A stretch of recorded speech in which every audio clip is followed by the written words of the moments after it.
Dear students, as part of the paper on mortality, we need to understand what are the factors contributed for the decline in mortality in the past in the developed countries. This module is intended for this, and through this we will learn about factors which have affected high mortality in developed countries in the past, factors like famines and food shortage, epidemic diseases, recurrent wars, poor sanitary conditions, and some of these factors have affected high mortality. At the same time, we also should know what are the causes that led to the decline in mortality in these countries. For instance, factors like economic development, sanitary reforms, public health measures, social reforms, advance in medicine and medical technology, they are all very important contributory factors for the decline in mortality in these societies. If you look at in the earlier 19th century and late 18th century, death rates all over the world were very high and they were fluctuating. The main reasons for such high mortality rates were acute and chronic food shortages causing famines and conditions of malnutrition, epidemics, recurrent wars, and poor sanitary conditions. When we look at famines and food shortages, in the pre-industrial phase, man had limited control over his environment and food supply was profoundly affected by changes in weather conditions such as droughts, floods, severe winter and scorching summers. Agriculture development and production was very low, which is leading to food shortages and other conditions such as inefficiency of labor, pests and by diseases. This all led to the production from agriculture sector was very low. In addition to that, the available registration of death rate records also showed that there are high percentage of deaths due to starvation. It is more likely that hunger, by weakening the body, increased its susceptibility to diseases rather than killing outright. Many diseases were attacked and killed those weakened with weakened constituents such as plague and smallpox. These are all which contributed for high mortality. In the year 1690 and onwards, poor harvests have resulted during that period in serious food shortages throughout most of Europe, and failures in crop continued to be up to 1740 to 41 and up to 1770s, leading to increases in the levels of mortality as brought out by Thomson and Lewis in 1965. The food shortage remains up to 1840s, and 1/3 of the population of the United Kingdom and Ireland subsisted on potatoes alone and bread, as brought out in the writings by Stern in 1941.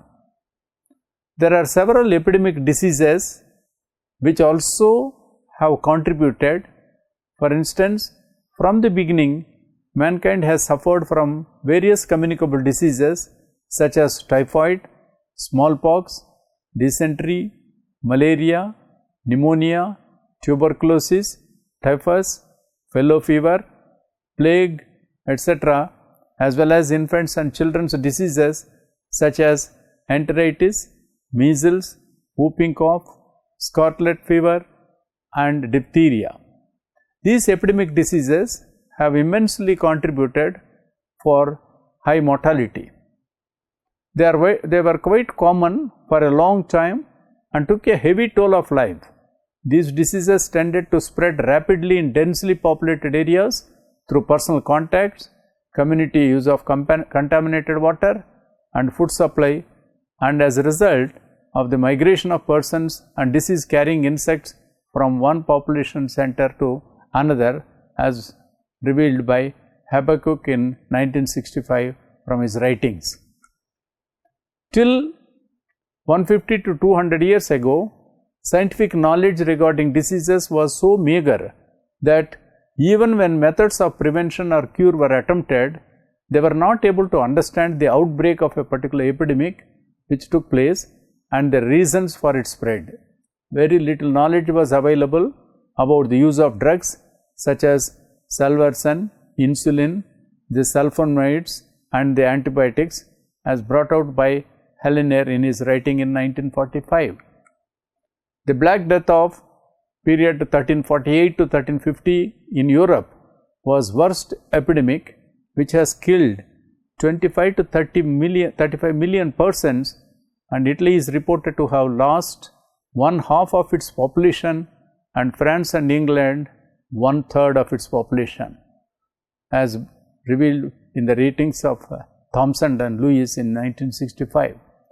Further, cyclical outbreak of smallpox, which claimed a large number of deaths before introduction of vaccine in Europe during 1880, was also listed as one of the factors contributed for high mortality. Another component which we need to understand, which has contributed for high mortality, was recurrent wars. War, which is a contribution of political conflicts, either directly or indirectly, affects mortality of the country and the world at large. Death among military personnel may occur on the battlefield, later on as a result of wounds received during combat or from war associated deprivation and disease, all contributed for mortality which is at high level. Some wars indirectly caused heavy civilian casualties through the spread of diseases carried by armies. During Second World War, civilians became the target of direct attack, and there were tremendous losses through massive aerial bombing by Nazis of Jews and certain other ethnic groups. During Second World War, it is estimated by Fromkin in 1951 writings in his study that Europe and the Soviet Union may have sustained losses of around 30 to 35 million people and who might have been died. The following table 1 gives the estimated deaths of European military personnel during the period 1600 to 1918 due to the war. The loss due to war and loss of life suffered during 20th century underlines the fact that war as a factor was least subject to control than famine epidemics. Due to war, rise in death rate became inevitable. Nuclear war in terms of human loss brings continuous loss to human beings for generations. As table 1 depicts, the estimated deaths of European military personnel during 1600 to 1918 clearly reveals that the number of deaths were in millions. For instance, in 1600 to 1699, 3.3 million deaths among military personnel, and the annual military death rate per thousand population was worked out to be 0.3. During the period 1700 to 1788, the number of military deaths rose to 3.9, which was again 0.9 as the death rate per thousand population. During the period 1789 to 1815, it further rose to the extent of 5 millions among military deaths, and the percentage was almost 1% as the death rate. In 1816 to 1913, the number of military deaths has been reported to be 2.2 millions, which constitutes 0.1 annual military death rate, and during the period 1914 to 1918, the number of military deaths is as high as 9.1 millions, which constitutes 5.3 death rate among the military per year. This has brought out in the source United Nations 1973 in the Determinants and Consequences of Population Trends, Volume 1 on Population Studies, which was published in 1973. The other important factor which we need to understand is that poor sanitary conditions also contributed for high mortality. In the 18th century, in most of the urban areas, mortality was higher than rural areas because of housing and sanitation conditions are very poor. Urban areas are largely with industries.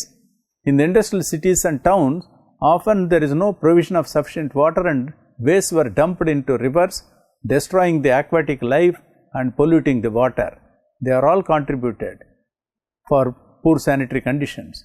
Inside factories, there was little ventilation, temperature were much too hot in summer and too cold in winter, with no adequate lighting. With long hours of work, people are at risk of accidents. In the industrial localities in European countries, the residential areas are more noxious or noisy, and the family occupied with small area with no sanitation facilities were common features. The concept of personal cleanliness was practically unknown. Given this situation, all individually or collectively have contributed and influenced for high mortality in most of these developed countries, and this was situation in all the developed countries during that period.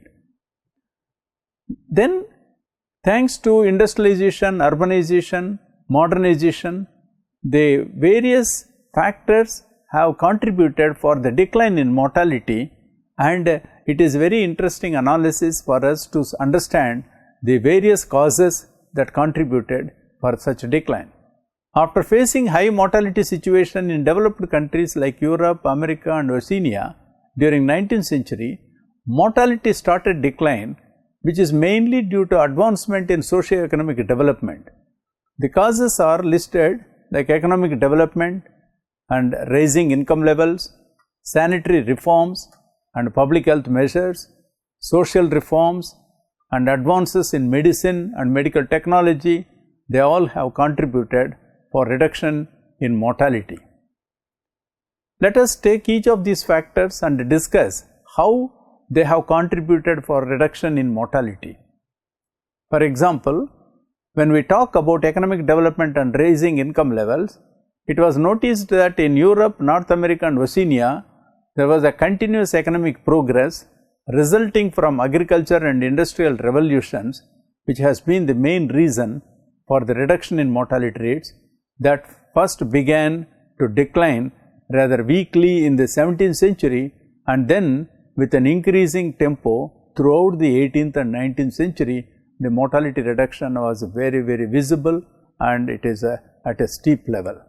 With the agriculture revolution, which began in England around 1700s and spread throughout Europe and European settlements abroad, the productivity of land and labor began to increase, the risk of crop failures was reduced, and the supply of food became fairly steady.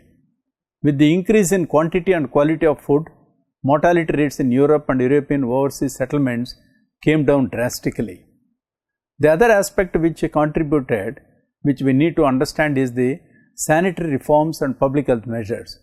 An important factor which contributed to the reduction in mortality was improvements in sanitary conditions and public health measures. Sanitary reforms were introduced in England in the 19th century following the sanitary reform movement, which was started to combat the many evils of the industrial revolution. The government and private agencies with public health is an outgrowth of the sanitary reform movement, which began in 19th century in England as a reaction to the many evils arising from the industrial revolution. Parallelly, we also should understand the various contributory factors in form of social reforms. Social reforms in the 19th and 20th centuries lessened the hazards of working in the factory early in life. In British, a series of factory acts beginning as early as 1802 was introduced. Legislation bearing on the number of working hours and minimum wages was enacted, and working conditions improved because of the various safety devices that were introduced. These reforms in Industrial Labour Acts have made an immense efficient way of not only to see that the working conditions of the workers have improved, at the same time a lot of welfare measures are also have been presented during that period.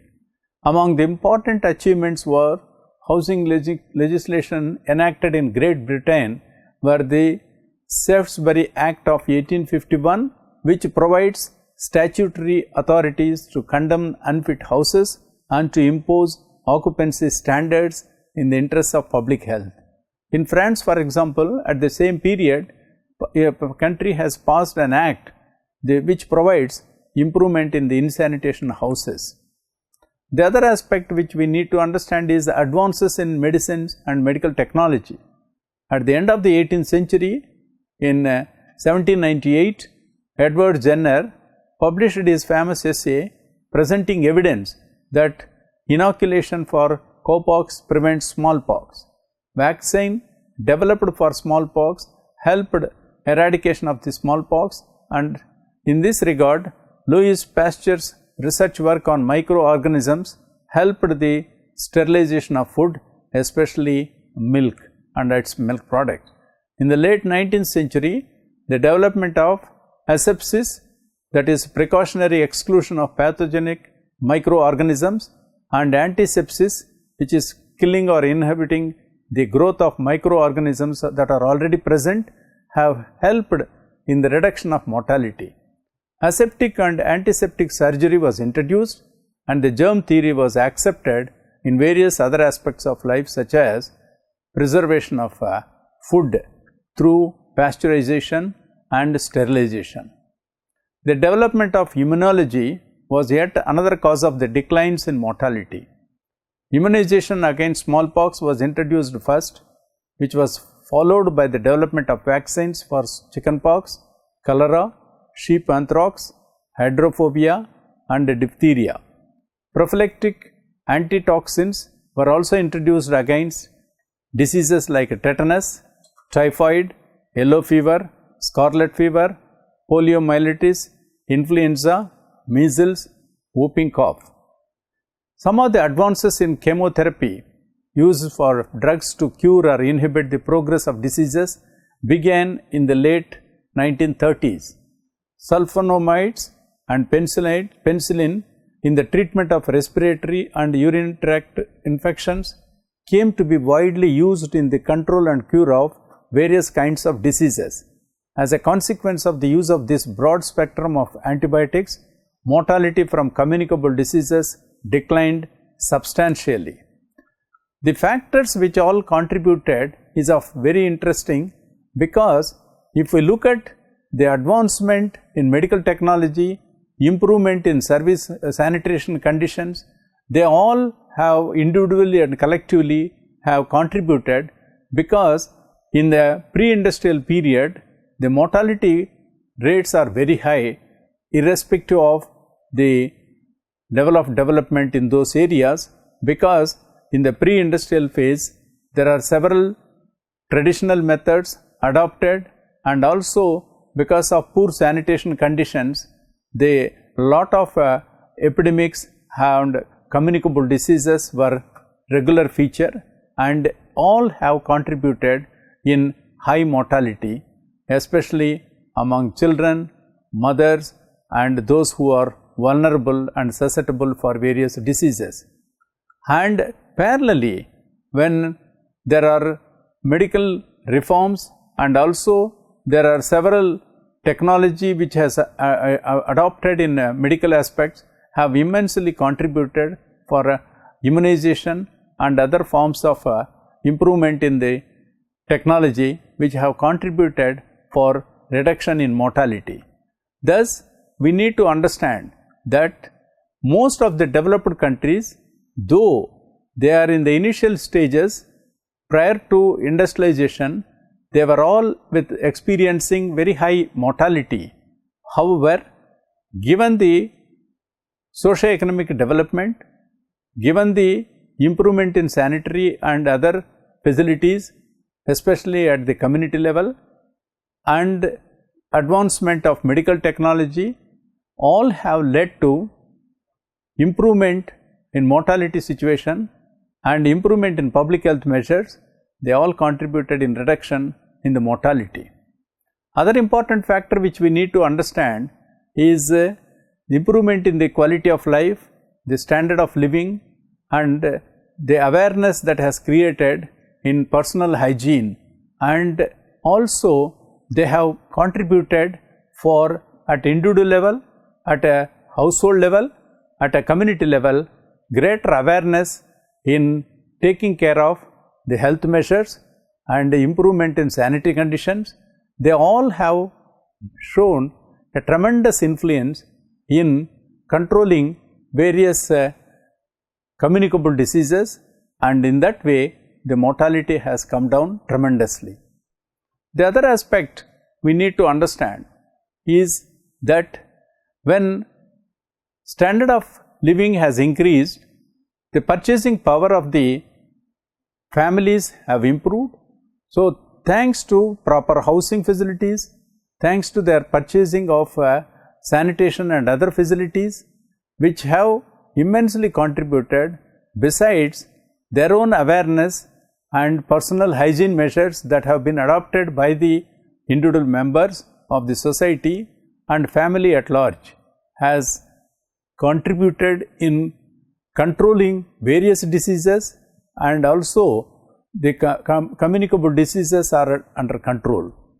And this has tremendously improved the healthy behaviors, and also by adopting with greater health education measures, the people in the communities, they have had a fair understanding about the measures that are required at their level, so that the healthy life leading makes a lot of difference in their way of life.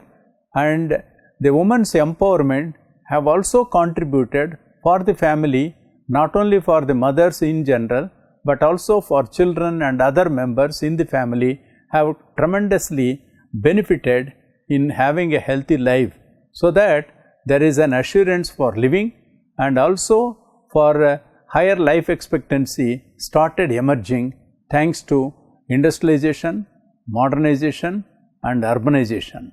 As we all observed that most of the developed countries, thanks to industrialization, urbanization has increased, and urban as a way of life brings an organized way of life for people, and also given the high purchasing power, high economic development will also lead to for understanding in a big way, and also making a lot of effort in maintaining cleanliness, not only in the household but also in the community and neighborhoods, and society in general responded in maintaining cleanliness and also observing healthy lifestyles and following and adopting various advances in medical technology through immunizations, vaccinations, and with various curative measures. So, in this way, both preventive and curative measures have greatly helped, along with general socio-economic development that has taken place in the industrial countries, have led to a drastic reduction in the mortality. So, that way the mortality, which was more than 25 to 30 crude death rates per thousand population, has come down to a single digit of 5 to 7, and furthermore 3 to 5, like that in most of the highly developed countries. That is why, as we noticed that given the industrialization, most of these countries, besides improving their quality of life, especially in economic development, also have contributed in the higher transition in the health, where the health transition took place, through which the mortality reduction has come because of healthy measures that have been adopted both by the government and also by the community and individuals at large, so that the mortality has responded for the higher industrialization in the society. In that way, the people in general started responding to have healthy measures, and brought out the mortality at large to a greater level. So, in that summary, I conclude by stating that in this module, we are able to understand what are the various factors that have contributed for high mortality situation in the past in developed countries, like epidemics, wars, poor sanitary conditions, low socioeconomic development, and all these factors, how they have been minimized, and with advancement in medicines and medical technology, higher sanitation measures and high socio-economic development, and adopting personal hygiene by the people themselves, which all have immensely contributed for greater reduction in mortality levels. And in that way, we are seeing that most of the developed countries have made a tremendous effort in reducing their mortality levels, experiencing very high levels of life expectancies and greater assurance of living for the individuals in their societies, which is a very important factor which have to be kept in mind in most of the developing countries. No doubt, thanks to importing medical technology from developed countries, the developing countries also started showing its response in reducing the mortality levels. However, infant mortality rate, maternal mortality rate in most of the developing countries still at higher levels. That is why we are experiencing a high mortality in developing countries, whereas a greater reduction in mortality in developed countries is highly noticed.